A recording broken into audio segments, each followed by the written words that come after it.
ముందుగా చరణ్ గారు మీ దగ్గర నుండే స్టార్ట్ చేస్తా. అంటే ముఖ్యంగా అమెరికాకు సంబంధించి almost there is no doubt Congress ముఖ్యంగా కేంద్ర ప్రభుత్వం తీసుకున్నటువంటి నిర్ణయాలకు సపోర్టుగా ఉంటాం, పాకిస్తాన్కు సరైన బుద్ధి చెప్పాల్సిందే.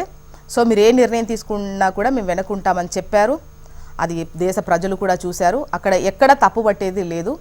కానీ అమెరికాకు సంబంధించి అంటే ట్రంప్ కొన్ని సందర్భాల్లో చేసినటువంటి ట్వీట్ కావచ్చు, ముఖ్యంగా ఈ కాల్పుల విరమణకు సంబంధించి క్రెడిట్ తాను కొట్టేయడానికి చేసినటువంటి కామెంట్స్ కావచ్చు. సో దాంతో అమెరికా అన్నటువంటి పదే పదే ప్రస్తావన, ముఖ్యంగా అమెరికా జోక్యం ఏంటి, మనం అమెరికాకు విధేయతగా ఉన్నామా అని కాంగ్రెస్ చేసినటువంటి కామెంట్స్ పట్ల నిన్న ఏమైనా సమాధానం దొరికిందేమో అని అనిపిస్తోంది. అమెరికాకు సంబంధించి సుంకాల ఈ టారిఫ్ను పెంచుతున్నట్టు భారత్ కూడా నిర్ణయం తీసుకుంటోందని తెలిసింది కదా. సో ఈవెన్ మా జోక్యం అసలు ఒప్పుకునేది లేదు అని చెప్పేసి నిన్న అనౌన్స్మెంట్ కూడా ఇచ్చినట్టున్నారు. సో దానిపై మీరు చెప్పండి. అంటే ప్రధానంగా భారత్ ఎప్పుడు కూడా జమ్మూ కాశ్మీర్ విషయంలో మూడవ దేశం యొక్క పాత్ర ఉండొద్దు, మూడవ దేశం యొక్క ప్రమేయం ఉండొద్దు అని చెప్పేసి ఆనాడు ఎప్పుడైనా ఏ ప్రధానమంత్రి ఉన్నా కూడా ఆ వేళలోనే ముందుకు పోతా ఉంది. కానీ ఇక్కడ ట్రంప్ గారు నేను 48 గంటల పాటు కష్టపడి 2 దేశాలను ఒప్పించినా, నేను టారిఫ్లు విధిస్తానని చెప్పడంతో 2 దేశాలు అంగీకరించారని చెప్పిన తర్వాత భారత ప్రభుత్వము మౌనం వహించింది. ఎందుకంటే ట్రంప్ గారు నిర్ణయం మేరకు జరగలేదని చెప్పేసి భారత ప్రభుత్వం ఖండిస్తుందని చెప్పి భావించాం. అదే కాక ఒక అడుగు ముందుకేసి ట్రంప్ గారు ఏమన్నారంటే, భవిష్యత్తులో పాకిస్తాన్ అధ్యక్షుడు భారత ప్రధానమంత్రి నేను డిన్నర్కి ఇన్వైట్ చేస్తానని చెప్పేసి వారు కూడా మాట్లాడిన సందర్భం మనం చూసినాం. కాబట్టి దాని విషయంలో కూడా భారత ప్రభుత్వము మౌనం వహించింది, దాని విషయంలో ఖండించిన సందర్భం మనం చూడలేదు. అదే కాకుండా పరిస్థితులన్నీ కూడా అనుకూలంగా ఉన్నాయి. భారతదేశంలో ఉన్నటువంటి ఎప్పుడైతే పహల్గామ్ సంఘటన జరిగిన తర్వాత భారతదేశంలో ప్రజలంతా కావచ్చు, అదేవిధంగా భారతదేశంలో పార్టీలు కావచ్చు, అదేవిధంగా పార్లమెంట్ వ్యవస్థ కావచ్చు, అన్ని కూడా భారత సైన్యం కావచ్చు, భారత ప్రభుత్వం ఏ నిర్ణయం తీసుకున్నా కూడా మేము పూర్తి స్థాయి మద్దతు ఇస్తామని చెప్పేసి కాంగ్రెస్ పార్టీ కూడా ప్రకటించిన సందర్భం మనం చూసినాం. అదే పాకిస్తాన్ ప్రభుత్వానికి అక్కడ పార్లమెంట్ లో కూడా పూర్తి స్థాయి మద్దతు లభించే పరిస్థితి. ఏకంగా వారి పార్లమెంట్ లో కొంతమంది ఎంపీలు అయితే ఇండియా పేరెత్తడానికి మా ప్రధానమంత్రి అదేవిధంగా భయపడుతుందని చెప్పేసి ఏకంగా వాళ్ళ పార్లమెంట్ లో చర్చ జరిగిన సందర్భం మనం చూసినాం. అదే కాకుండా మీకు యుద్ధం వస్తే మీరు ఏం చేస్తారంటే అక్కడ ఉన్నటువంటి ఎంపీని విదేశాలకు పారిపోతారని చెప్పిన సందర్భం మనం చూసినాం.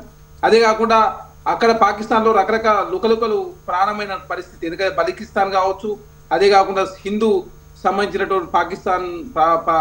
చరణ్ గారు అమెరికాకు సంబంధించి మనం మాట్లాడుకుంటే ముఖ్యంగా మనం కూడా అంటే మనకు ఏవైతే కొన్ని టారిఫ్లకు సంబంధించి వెసులుబాటు కల్పించారో ఒక 3 నెలలు, బట్ 127, 140 వరకు పెంచి కూడా తగ్గించి మళ్ళీ 3 months మాత్రం యాజ్ యూజువల్గా పాతవే నడుస్తావని చెప్పిన క్రమంలో అండ్ మనం కూడా అంటే మన వాటికి సంబంధించి మనం దిగుమతి చేసుకునేటువంటి వాటికి సంబంధించి కూడా పెద్ద ఎత్తున టారిఫ్స్ విధించాలి అని చెప్పేసి కేంద్ర ప్రభుత్వం డిసైడ్ అయినట్టుగా తెలుస్తోంది. సో ఇది ఒక విధంగా చెప్పాలంటే ఇది కూడా ప్రతీకార సుంకంగా అంటే వాళ్ళు పెంచుతున్నారు కాబట్టి నెక్స్ట్ మన అటెంప్ట్ ఇదే అని చెప్పడమే కదా. సో అక్కడ ఎక్కడ తగ్గినట్టేమో అనిపించట్లేదు అమెరికాకు ముందు. మేడం ఇక్కడ పెద్ద ఎత్తున భారతదేశంలో నరేంద్ర మోడీ గారి ప్రభుత్వం వ్యతిరేకిస్తున్నప్పుడు అదేవిధంగా అమెరికా పెద్దన్న పాత్ర పోషిస్తా ఉంది. ఇప్పటివరకు భారతదేశంలో ఏ ప్రధానమంత్రి కావచ్చు, వాజ్పేయి గారు కావచ్చు, అదేవిధంగా మౌనము అని చెప్పినటువంటి మన్మోహన్ సింగ్ గారు కావచ్చు, అదేవిధంగా ఇందిరాగాంధీ గారు కావచ్చు, లాల్ బహదూర్ శాస్త్రి గారు కావచ్చు, ఆనాడు ఉన్నటువంటి పివి నరసింహరావు గారు కావచ్చు, ఎవరు కూడా ఇప్పటివరకు భారత ప్రభుత్వం విషయంలో థర్డ్ పార్టీ ఒప్పందాన్ని ఏనాడు మధ్యవర్తిత్వాన్ని ఏ ప్రధానమంత్రి కూడా అదేవిధంగా అగ్రి అయిన సందర్భం మనం చూడలేదు. అదే కాకుండా ఇక్కడ ట్రంప్ కావచ్చు అమెరికా పెద్ద ఎత్తున జోక్యం చేసుకుంటా ఉంటే కూడా భారత ప్రభుత్వం ఎక్కడ కూడా ఖండించిన సందర్భం మనం చూడలేదు.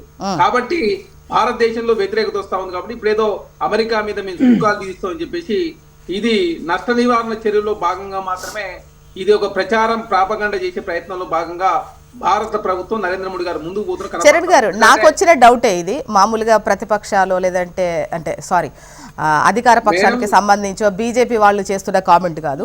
మొన్న ప్రధానమంత్రి గారు మాట్లాడినప్పుడు అంటే ముఖ్యంగా ట్రంప్ ప్రస్తావన తీయలేదు కాబట్టి మాకు ఎవరి మధ్యవర్తిత్వం అవసరం లేదు, కాశ్మీర్పై మాకు స్పష్టమైన వైఖరి ఉంది, పీఓకేకు సంబంధించి ఈవెన్ చర్చల సందర్భంలో కూడా ఇది మాట్లాడతామే తప్ప ఈ వాణిజ్యపరమైనటువంటి అంశాల్లో కూడా ఎక్కడా ఎవరి ప్రస్తావన లేదు అన్నటువంటివి కొన్ని చేశారంటే డైరెక్ట్ ట్రంప్ నీ మధ్యవర్తిత్వం అవసరం లేదు అని చెప్పలేరు కదా.